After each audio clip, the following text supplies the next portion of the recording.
depuis la dernière fois? Oh bah, moi aussi, je vous remercie. J'étais en route vers le nord pour continuer mon petit tour de la France écolo. Et puis je me dis, tiens, je vais passer par Saint-Brieuc, par le Trégor, la Penthièvre, tout ça. Ah ben j'ai pas été déçue, dites donc. Des cochons, des cochons, des cochons, des cochons. On n'entend parler que de ça par ici. Le porc en lui-même, c'est pas très dérangeant. Le problème, c'est le lisier, c'est-à-dire le pipi caca du porc. Un porc produit en moyenne 15 litres de déjection par jour. Et comme il y a presque 8 millions de cochons en Bretagne, vous imaginez la quantité d'excréments? Résultat, ça pollue l'eau, puis alors, bonjour, ça sent mauvais. Alors forcément, on grogne dans le pays.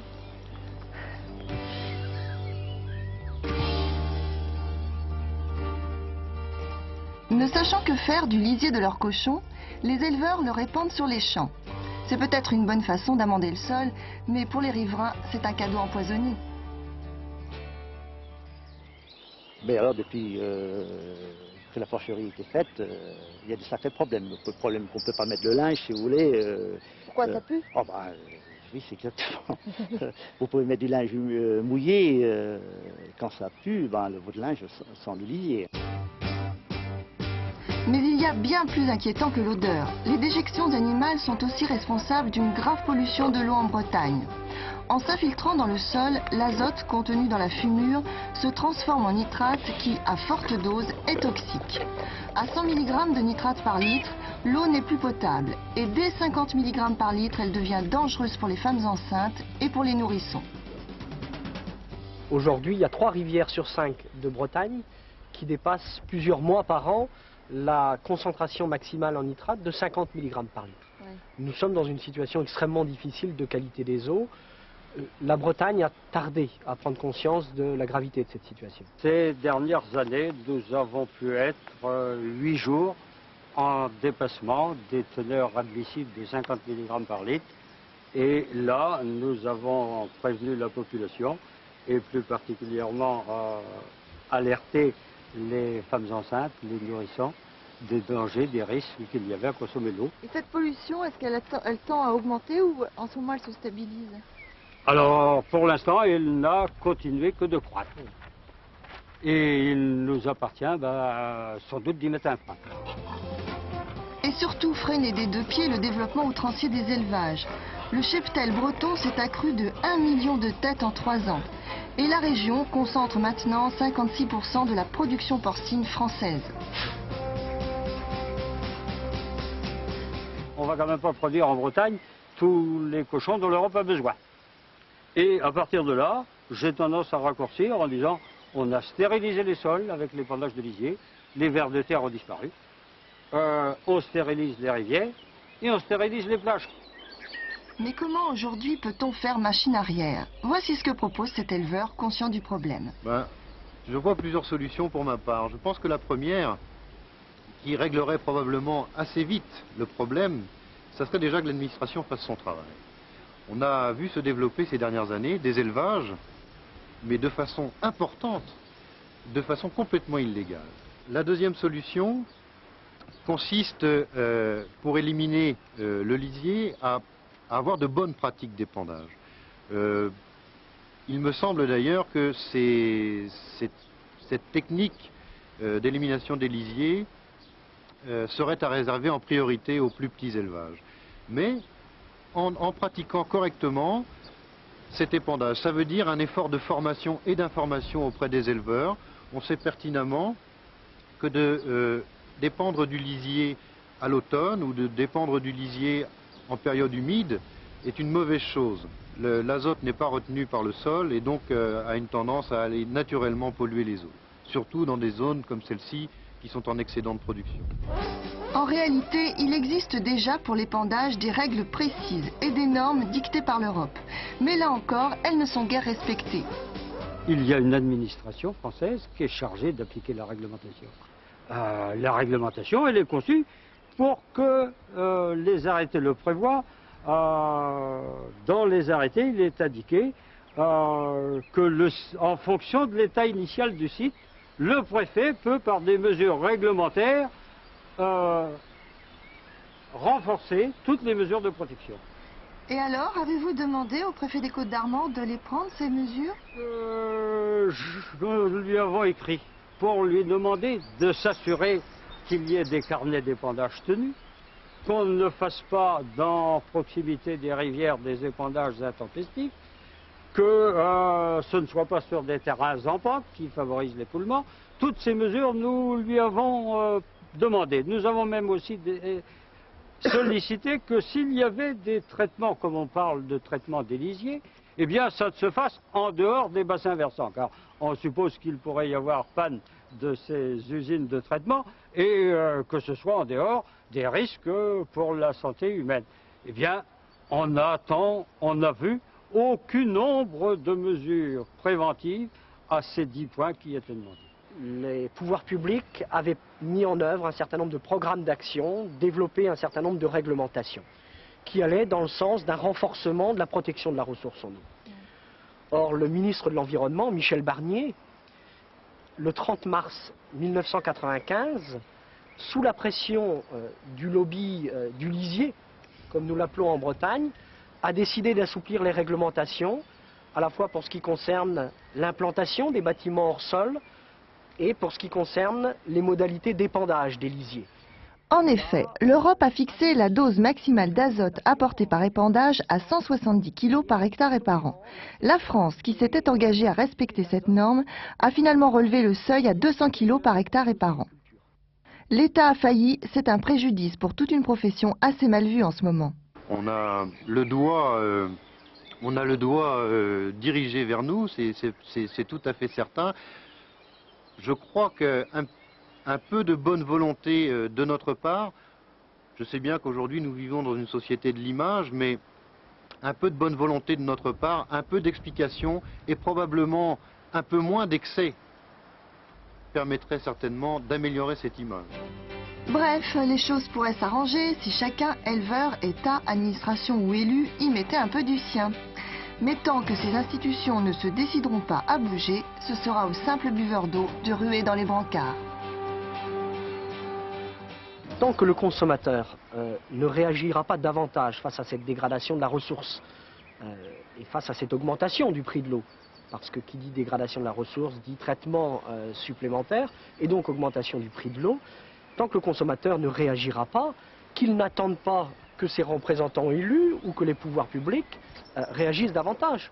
Le problème des nitrates dans l'eau n'est pas réservé qu'aux Bretons. D'autres régions sont touchées. Par exemple, les Deux-Sèvres, la Charente-Maritime, l'Indre et le Loir, la Beauce, la Brie, la Champagne, la Picardie, les départements du Nord et du Pas-de-Calais. Enfin, beaucoup de monde. Alors, si vous avez un doute sur la qualité de votre eau du robinet, deux choses. Vous pouvez faire un test vous-même par ces petites bandelettes réactives que l'on doit pouvoir se procurer chez le pharmacien. Comme ceci. Il suffit de tremper la petite bandelette dans l'eau. Et en attendant le résultat, voici la seconde chose à faire, c'est de consulter à la mairie les résultats d'analyse de l'eau que le maire doit afficher en langage clair et compréhensible par tous. C'est comme ça, c'est la loi. Alors, que dit mon test? Entre 25 et 50 mg, plus près de 50 même. Bon, eh bien, l'eau n'est plus potable. En tout cas dans ce secteur, sans commentaire. Bon, ben, on va pas rester à 107 ans, hein. Qu'est-ce qui est prévu maintenant? Ah oui, la Manche. Alors, la Manche. Nous allons maintenant faire étape à Donville, c'est à côté de Granville, au pays des falaises. Il y a 20 ans, c'est une carrière qui défigurait le paysage. Et j'aimerais bien savoir ce que c'est devenu aujourd'hui, Donville et sa falaise. Parce que c'est pas très connu par là, mais c'est drôlement joli.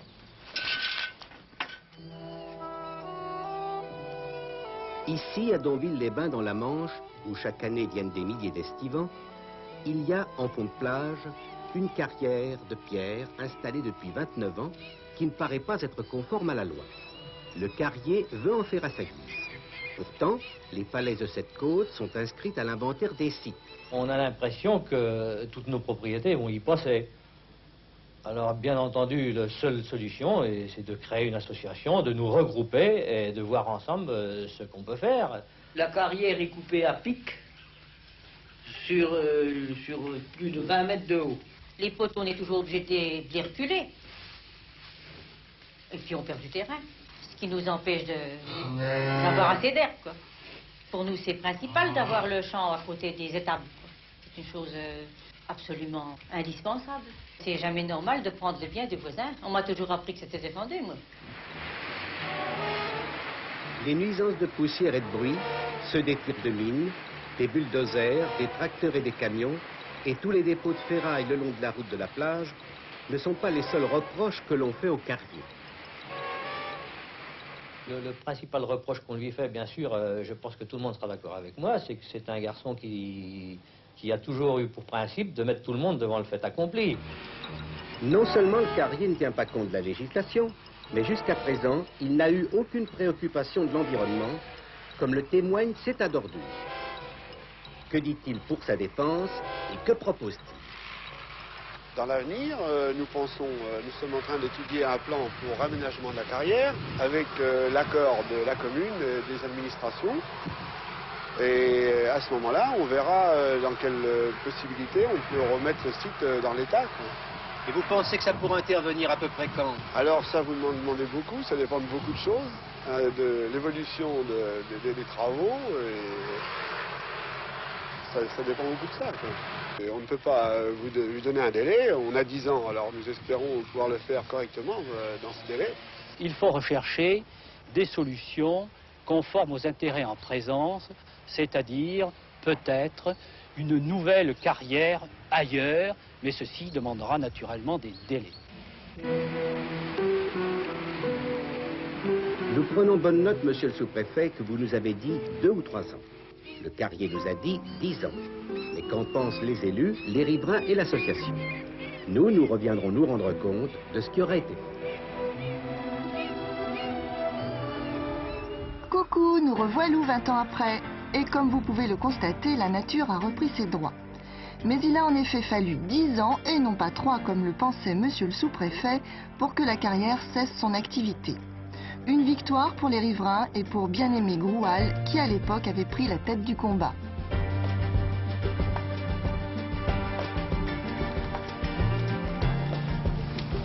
Attention, on met les pieds. Hein. Ce qui m'avait décidé, c'est que tout le monde souffrait, enfin tout le monde, beaucoup de personnes souffraient, surtout les riverains, quoi. Mais personne n'était bien pressé de prendre le problème à bras-le-corps. Et s'il y avait eu quelqu'un qui l'aurait pris, c'était des personnes qui avaient des résidences secondaires. Or, moi je trouvais que c'était dommage quand même que ce soit des résidences secondaires qui nous défendent, nous, je crois que c'était à nous de nous prendre par la main. Oh, c'est une période qui a été très dure, quoi, mais enfin c'était motivant, parce qu'on avait l'impression d'être du bon côté, quoi. Mais c'est évident que c'est très dur de s'attaquer. D'ailleurs, moralement, on a toujours cas de conscience, c'est quand même un outil de travail. Et arrêter un outil de travail à l'époque actuelle, c'est vrai que c'était ce qui nous posait le plus de problèmes, quoi, par le fait. Mais enfin, on a eu la satisfaction que cette carrière est arrêtée, mais l'outil de travail a été conservé ailleurs, elle a été déplacée seulement, si bien que, bon, on en garde finalement un souvenir assez... C'est une expérience, disons, quoi. Alors, Mme Benoît, Alors ça va.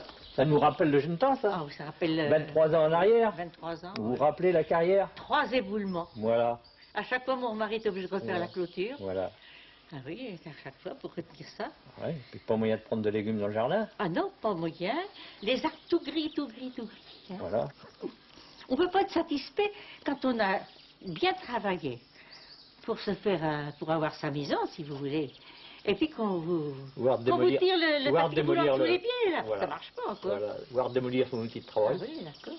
Vous comme nous, on a gratté, hein. Ben, bien sûr. Bien Et sûr. on n'a pas été chiné à la mairie. On ne faisait pas partie des assistés. Ah ça, alors. Pourtant, si les riverains goûtent aujourd'hui une quiétude retrouvée, tout n'est pas réglé. En 1984, un an après la fermeture de la carrière, la ville exproprie l'exploitant, M. Noret. Elle souhaite construire sur le terrain de 10 hectares des lotissements de vacances. Depuis, M. Noret, mécontent de la transaction, selon la municipalité, attaque régulièrement en justice et fait annuler toutes les déclarations d'utilité publique. Résultat, Le terrain est loin d'avoir été remis en état.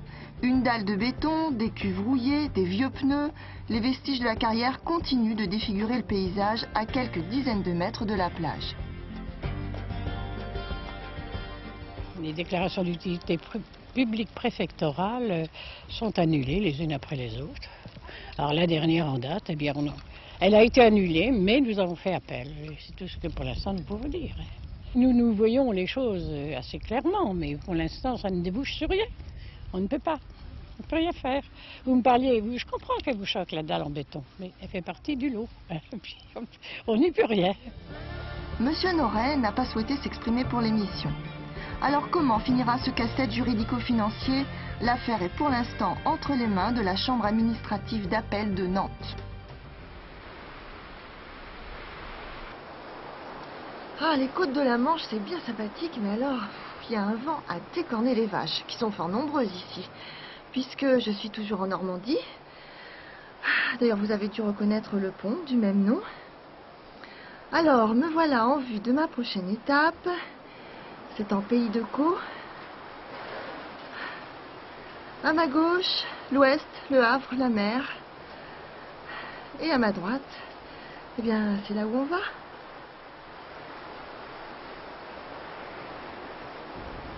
Vous voyez en face, là-bas, c'est Berville, une toute petite commune rurale en bordure de l'estuaire de la Seine. Ici, nous sommes sur la commune de Saint-Vigor-d'Imonville, la banlieue du Havre en quelque sorte. Il y a là une décharge de déchets industriels. L'affaire commence en 73, une affaire très fumeuse, vous allez voir. À Berville-sur-Mer, les élus et les habitants sont toujours en colère. Ils nous avaient alertés parce que, depuis quelques semaines, les fumées et les odeurs d'une décharge leur rendaient la vie insupportable. Il s'agissait d'un vaste dépôt de déchets industriels créé par le port autonome du Havre et dans lequel étaient brûlés toutes sortes de produits. Il y a de la fumée ici, monsieur. Oui. Et moi, j'en ai même trouvé des déchets devant ma maison. Et c'est même gênant, c'est une saleté. Bon, il y a des moments où on ne voit plus rien, là. Et puis ça esquinte les légumes en plus. Quand les fenêtres sont ouvertes, à ce moment-là, il passe des genres de flocons noirs qui dégagent et qui vont poser partout, sur les meubles ou sur les linges, ça dépend. Un tel procédé n'est absolument pas admissible, surtout lorsqu'il s'agit d'un organisme comme le port autonome du Havre. Et je puis vous dire qu'après avoir fait un tour d'Europe, les ingénieurs de nos services qui sont occupés de ça ont conclu très nettement qu'il n'existait pas actuellement de solution miracle permettant de se débarrasser d'une manière tout à fait propre des déchets industriels. Est-ce que cette décharge-là, vous qui êtes des spécialistes, cette décharge de Berville vous paraît contestable ou pas? Ça ne mérite pas du tout le nom de station de brûlage. Nous sommes tout à fait d'accord avec l'ingénieur conseil que nous avons vu tout à l'heure. Et c'est quasiment une décharge sauvage. Ce que vous nous avez montré au Havre n'est certainement pas le bas de l'échelle. Il y a pire. Il y a bien pire, il y a les véritables déchets, des décharges sauvages. Mais l'industriel ne va pas naturellement vers les solutions les plus élaborées, celles qu'il faudra mettre en œuvre demain, parce qu'elles sont plus chères. À défaut de création de centres de traitement de déchets, il y a quand même pour l'instant un palliatif, mais qui est nettement plus évolué qu'une décharge sauvage, c'est la décharge contrôlée. 20 ans après, les fumées noires n'en fument plus personne. À la place de la décharge dénommée Gachot, fermée en 85, cette butte engazonnée où certains s'aventurent même à cueillir des champignons. Tout ne serait finalement qu'un mauvais souvenir s'il n'y avait de temps en temps des écoulements bruns et douteux qui, s'échappant de l'ancienne décharge, se dirigent, et c'est un comble, vers le terrain voisin classé zone de protection spéciale pour la faune et la flore. Il y avait donc une grande tranchée creusée tout du long de cette décharge ici. Ouais. Et vous avez vu cette traversée de la route qui conduisait ensuite ce ruissellement vers la zone de protection spéciale où sont mis les chevaux camarguais. J'espère qu'ils ne la boivent pas cette eau-là. Ils l'ont bu, oui. Ils en ont bu, certainement. Et justement, celui qui est responsable des chevaux camarguais disait qu'il ne faudrait pas qu'on conduise certains de ces chevaux à la boucherie, car sans doute que cette viande ne serait pas tellement consommable. Rien n'a été fait pour recueillir les écoulements. Et vous pensez que ce qui s'écoule, c'est très toxique? Ah ben oui, l'analyse le dit. Oui. Oui. On sait ce qu'il y avait dans cette décharge? De tout. Des déchets ménagers et des déchets industriels, oui, oui, les deux. À cette époque, il n'y avait pas de classification. L'ancien exploitant de la décharge Gachot a disparu. Les déchets, eux, sont restés. Et selon la préfecture, il pourrait y avoir eu dépôt de déchets toxiques. Alors aujourd'hui, on se tourne vers le propriétaire du terrain, le port autonome du Havre. Dites donc, monsieur le port autonome, vous devez bien savoir, vous, ce qu'il y a là-dessous. Oh, je pense que dans nos archives, nous en avons la trace. J'en ai pas la mémoire à l'instant. Ce que je veux dire par rapport à ça, je pense que c'est le sens aussi de votre question, c'est que nous en assumons complètement la responsabilité. Vous l'avez vu, S'il y avait une pollution accidentelle... Vous l'avez vu, cette décharge est entourée d'un manteau de terre végétalisé. Donc je dirais qu'elle est isolée en tant que telle. S'il y avait une quelconque menace de pollution, de fuite ou d'infiltration souterraine ou latérale, bien évidemment, nous ferions ce qu'il y a à faire pour remédier à cela. Et bien pour faire un fossé d'étanchéité autour ou pour récolter les éventuelles infiltrations. C'est ce qui a été fait lors de la fuite en janvier dernier. Mais alors, pas de chance, c'était pas tout à fait dans la bonne direction. Cette tranchée, elle n'était pas inutile, dans le fond, c'était très bien de faire cette tranchée. Mais il aurait fallu que cette tranchée ne conduise pas l'eau sur la zone de protection, mais conduise l'eau à un bassin de décantation. C'est le minimum, il semble que ça vient à l'esprit tout de suite. L'idéal serait d'installer des piézomètres, des appareils qui contrôlent les jus qui suintent. Bon appétit. C'est d'ailleurs une mesure que le préfet réclame depuis 1978. Nous avons prévu d'en mettre pour mieux surveiller ça. Soit, il n'est jamais trop tard pour bien faire. Surtout qu'en matière de décharge, le port du Havre en connaît un brin. Sur le terrain voisin, il exploite lui-même la décharge dite du Hode, contrôlée celle-ci, mais que les protecteurs de la nature jugent quand même trop volumineuse. Il y avait un cahier des charges qui établissait qu'elle ne devait pas dépasser 12 mètres de haut. Elle en a 22, donc on dit que le cahier des charges n'a pas été respecté. Ouais. Et donc il y a quelque chose ici qui prouve que le port autonome n'est pas soucieux de l'environnement. Voyant le volume augmenter, en 92, le port du Havre demande l'autorisation d'étendre sa décharge. Malgré les protestations des écologistes, la préfecture accorde l'extension car on la juge préférable au dépôt de déchets industriels sauvages.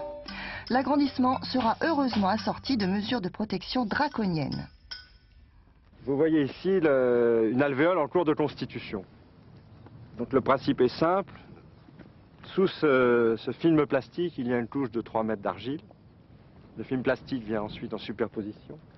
Et ensuite des couches de sable drainantes qui ont pour but d'isoler parfaitement les déchets qui vont être reçus ici et aussi de récolter ce qui s'appelle dans un terme technique les jus de décharge, c'est-à-dire l'eau de pluie qui va percoler à travers les déchets et donc qui va se trouver chargé de produits qu'il faut mieux contrôler et maîtriser.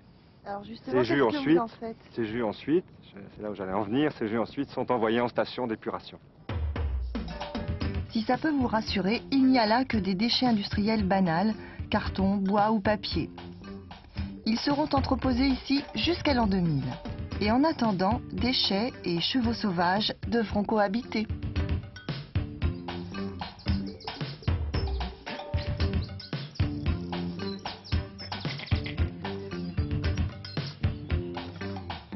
L'année dernière, le ministère de l'Environnement a publié ceci. C'est l'inventaire des sites et des sols pollués. Alors que je vous explique ce qu'on appelle un site pollué. Eh bien, c'est un endroit où l'on retrouve des déchets, des substances toxiques qui polluent gravement le sol et l'eau depuis des années, soit parce qu'on n'a jamais pris aucune précaution, soit parce que l'entreprise a disparu et a tout abandonné sur place. Eh bien, le ministère de l'Environnement en a recensé des endroits comme cela, 669. Et puis alors, on n'a que l'embarras du choix, il y en a dans toutes les régions.